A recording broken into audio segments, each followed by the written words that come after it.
मैं गुंजन स्वागत करती हूँ आपका मैथ्स लर्निंग में। गाइस आज हम क्लास 8th मैथ्स के चैप्टर नंबर 8 कंपेयरिंग क्वांटिटीज़ के इंट्रोडक्शन की बात करेंगे।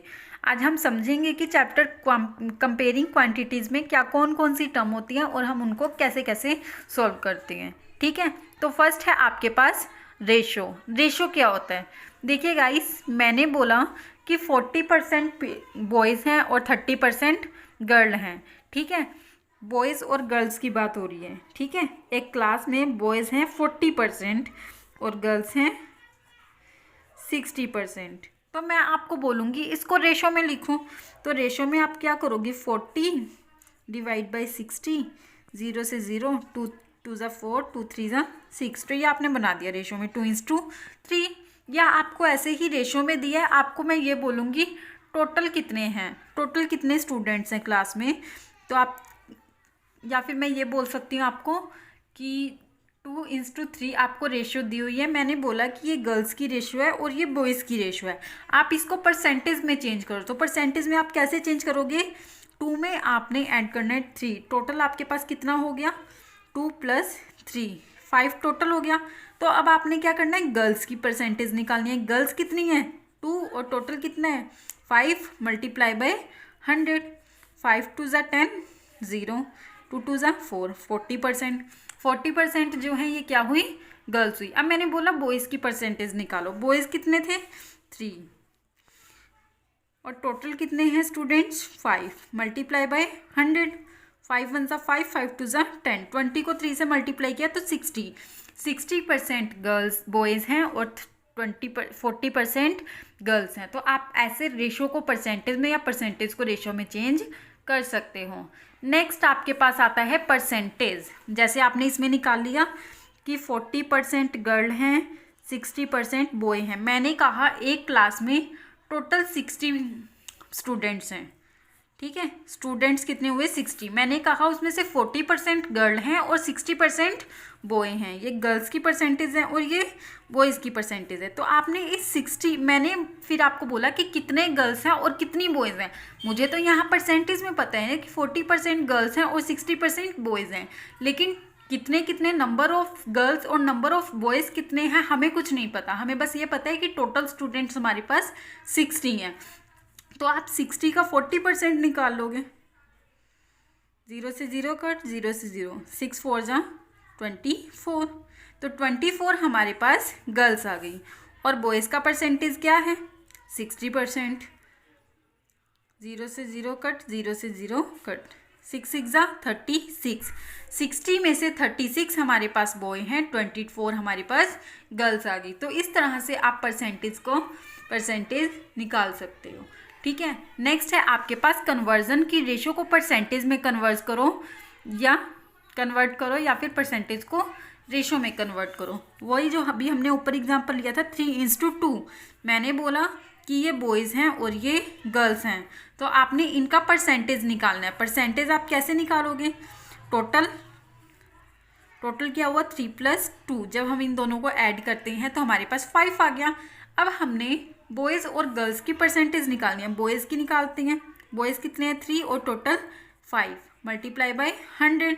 5 2 ज़ा 10, 0, 20 को 3 से मल्टीप्लाई किया तो 60% हमारे पास बॉयज़ हैं। और गर्ल्स की बात हो रही है तो गर्ल्स कितनी है, 2/5 × 100। 5 2 ज़ा 10, 0, 20 को 2 से मल्टीप्लाई करेंगे तो 40% हमारे पास गर्ल्स हैं और 60% हमारे पास बॉयज़ हैं। तो इस तरह से आप रेशो को परसेंटेज में कन्वर्ट कर सकते हो। नेक्स्ट है फाइंडिंग इंक्रीज डिक्रीज। आपने ना ये सब कुछ ना, ये सारी टर्म्स क्लास 7th में भी पढ़ी हैं। ठीक है, तो हम थोड़ा सा बस उसको रिवाइज कर रहे हैं और कुछ भी नहीं इसके इंट्रोडक्शन में। फाइंडिंग इंक्रीज और डिक्रीज। इंक्रीज क्या होता है और डिक्रीज क्या होता है। ठीक है, इंक्रीज होता है बढ़ना, डिक्रीज होता है घटना। ठीक है, मान लो मैं हूँ और मैं कोई सामान ले रही हूँ या फिर कोई कार है। ठीक है, मैंने एग्जांपल लिया, कार है 34,000 ना उसका इस टाइम प्राइस है। ये इतने की मिलती नहीं है, लेकिन मैं ऐसे ही अभी एग्जांपल ले रही हूँ ना, तो हम कॉस्ट इतना प्राइस कम ही लेंगे। ठीक है, ताकि हमें कैलकुलेट करने में प्रॉब्लम ना हो। कार है 34,000 रुपीज़ की। मैंने कहा अब उसका जो प्राइस है वो इंक्रीज़ हो गया है। कितना? 20%। अब 20% कितना है मुझे तो कुछ नहीं पता। तो आपने क्या करना है, ये जो प्राइस है इसका 20% निकाल लोगे। 34,000 का 20%, 0 से 0 कट, 0 से 0 कट। इसको जब हमने इससे मल्टीप्लाई किया 0 0 6,800 रुपीज़। ये इतना प्राइस इंक्रीज़ हुआ है एक कार का।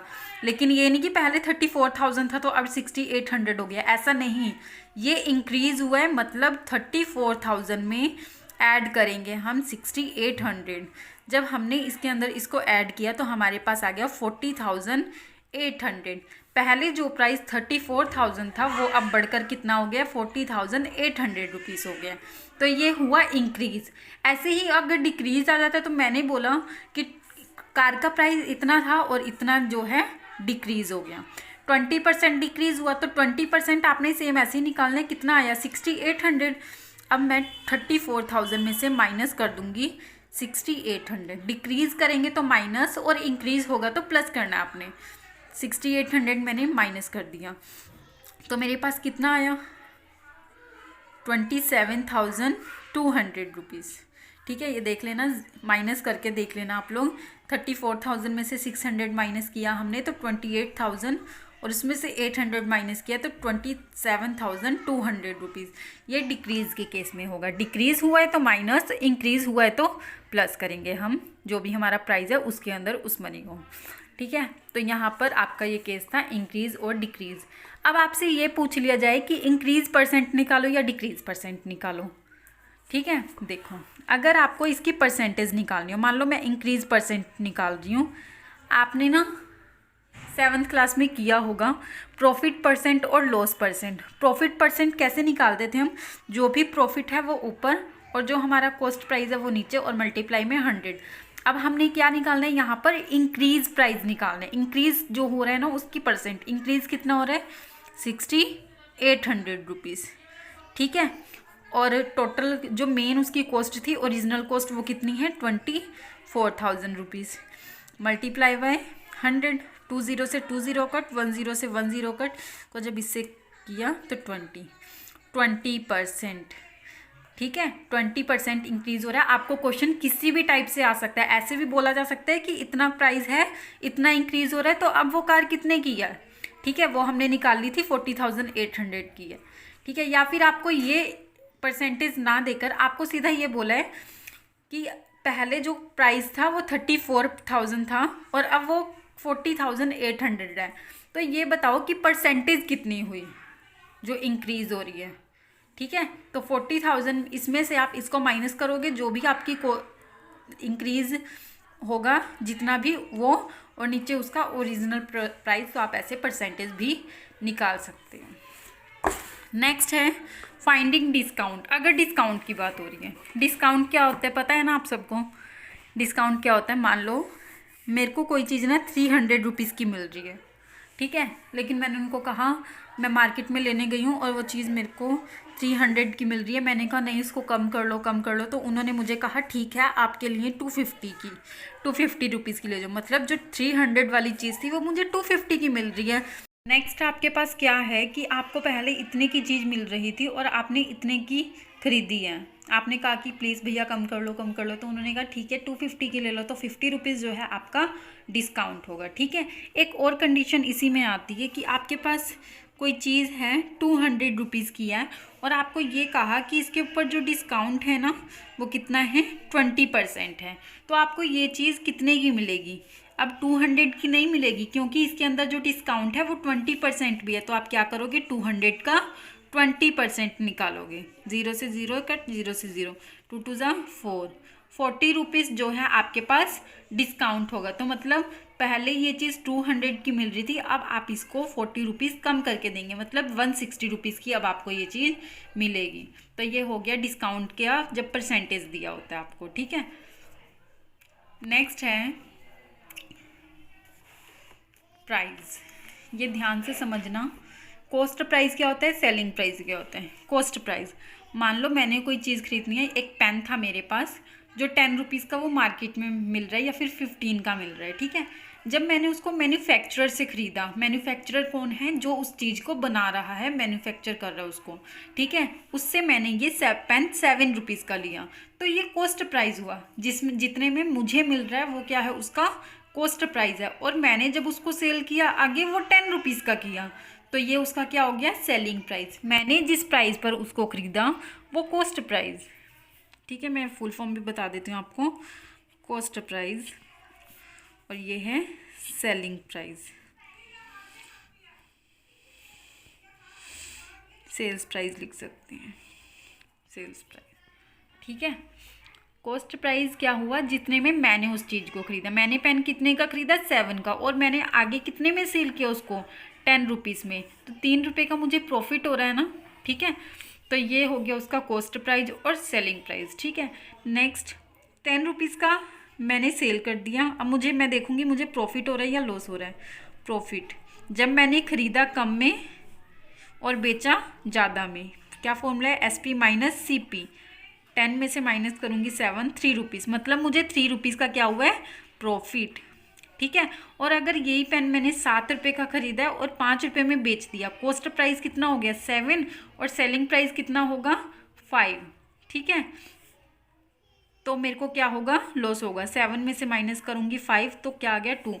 7 में ख़रीदा, 5 में बेच दिया, कम में बेचा ना मैंने। जब उसको ख़रीदा तो मैंने 7 रुपीज़ दिए, ज़्यादा पैसे दिए, और अब जब वो मैं आगे सेल कर रही हूँ तो उसको 5 रुपये में बेच रही हूँ, तो मेरे को 2 रुपये का लॉस होगा ना, ठीक है। तो ये लॉस। अब उसके बाद लॉस परसेंट और प्रॉफिट परसेंट क्या होता है। प्रॉफिट कितने का है, 3। इसका फॉर्मूला ध्यान से देखना आप। Profit divide by cost price multiply by 100।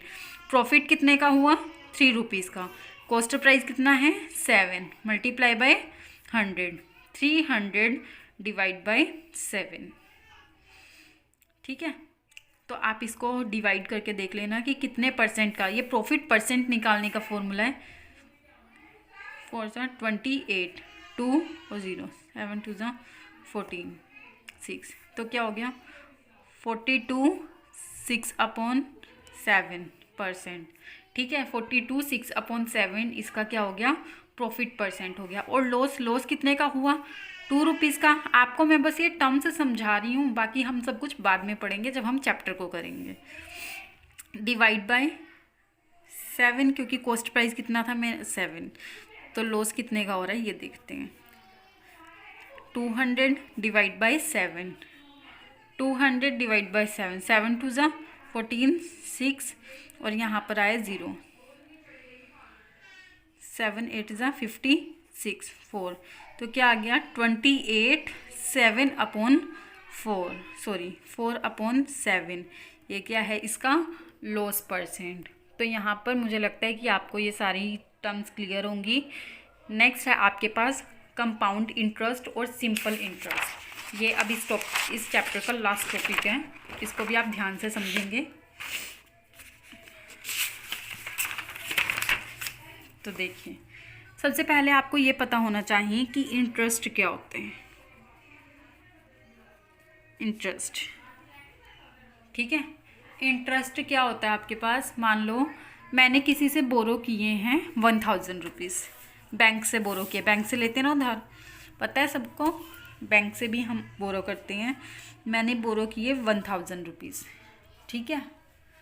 1000 मैंने बोरो किए, उधार लिए। अब जब मैं उसको वापस करूँगी ना, तो मैं इसके ऊपर कुछ इंटरेस्ट पे करूँगी साथ में। मुझे कोई ऐसे फ्री में तो नहीं देगा, ठीक है। 1 दिन के लिए देगा कोई, 2 दिन के लिए थोड़ी, इतने टाइम के लिए आपको फ्री में दे देंगे, नहीं।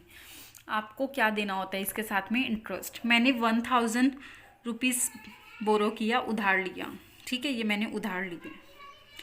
तो मुझे बैंक ने बोला कि आपको इसके ऊपर ना 10% क्या देना पड़ेगा, इंटरेस्ट।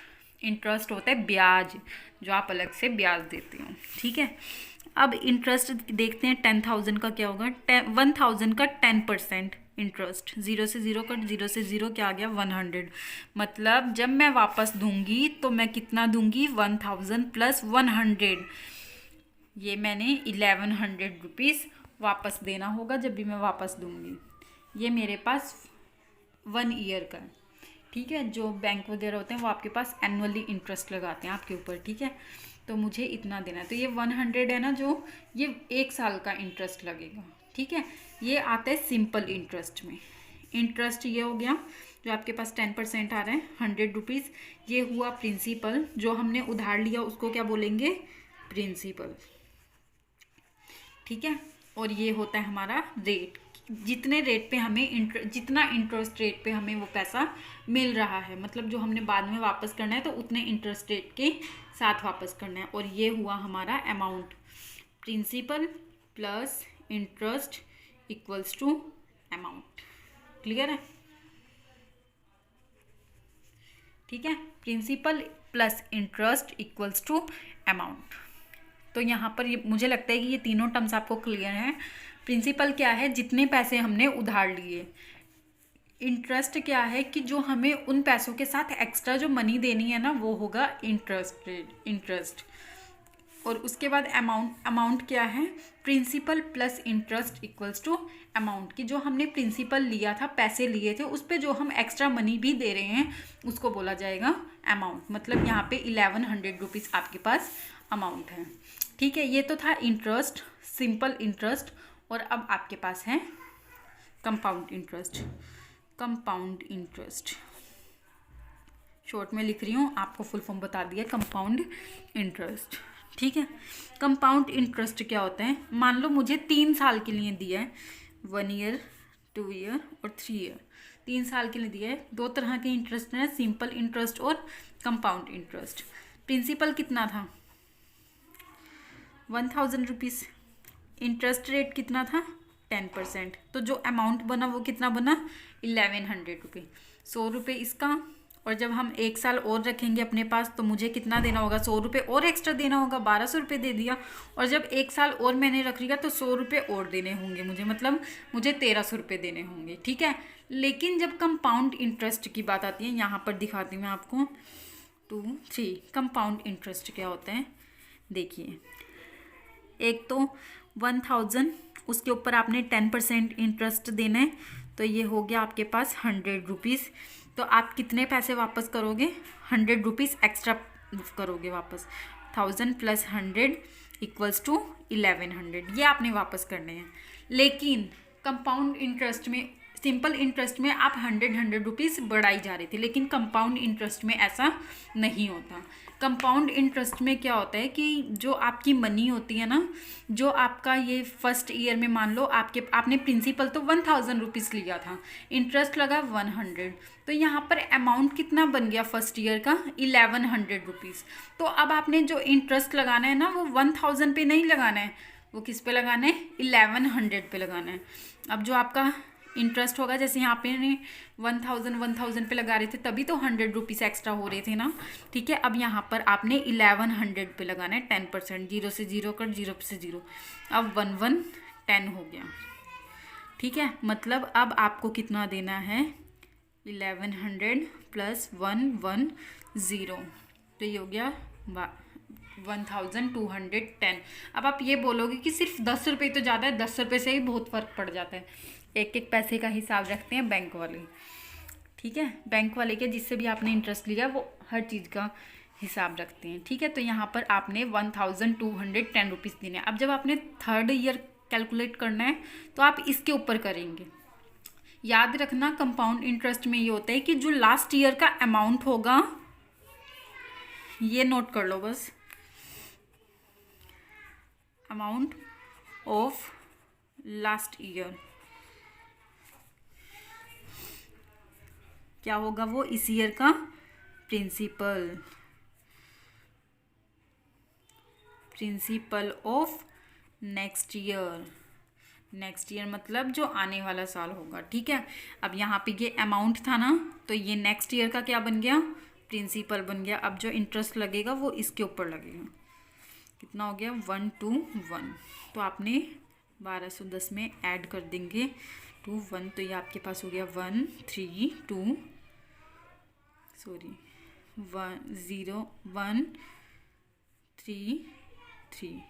तो इतना आपने थर्ड ईयर के बाद देना है। लेकिन ऐसे हम कब तक कैलकुलेट करते रहेंगे? मान लो 10 साल का 15 साल का, तो हम इतना कैलकुलेट करते रहेंगे? नहीं, इसके लिए हमारे पास कंपाउंड इंटरेस्ट का एक फॉर्मूला होता है, जो क्या होता है? प्रिंसिपल 1 प्लस रेट अपॉन 100 और n। यहाँ पर ये क्या है? प्रिंसिपल। ये क्या है? 1, और रेट क्या है? जो इंटरेस्ट था हमारा, इंटरेस्ट को रेट बोला जाता है। और नंबर ऑफ ईयर, ये होते हैं नंबर ऑफ ईयर, मतलब जो भी हमारा टाइम है। अब मैं इसी क्वेश्चन में आपको ये पुट करके दिखाती हूँ। प्रिंसिपल कितना था? हमने कितना लिया था? 1000 रुपीज़, ठीक है। 1, इंटरेस्ट रेट क्या था? 10%, और नंबर ऑफ टाइम्स क्या था? 3, ठीक है। अब आपने इसको कुछ नहीं करना है, कैलकुलेट करना है। 1000 इसका एलसीएम लेंगे ना जब हम इसके साथ, तो ये बन जाएगा 110/100 का। अब इसको आपने कुछ नहीं करना है, पावर 3 है तो मतलब 3 टाइम्स ये चीज़ें मल्टीप्लाई हो जाएंगी, जैसे कि आपने अलजेब्रा में किया था। 1000 110/100 3 टाइम्स था ना, तो हमने इसको 3 टाइम्स लिखना है।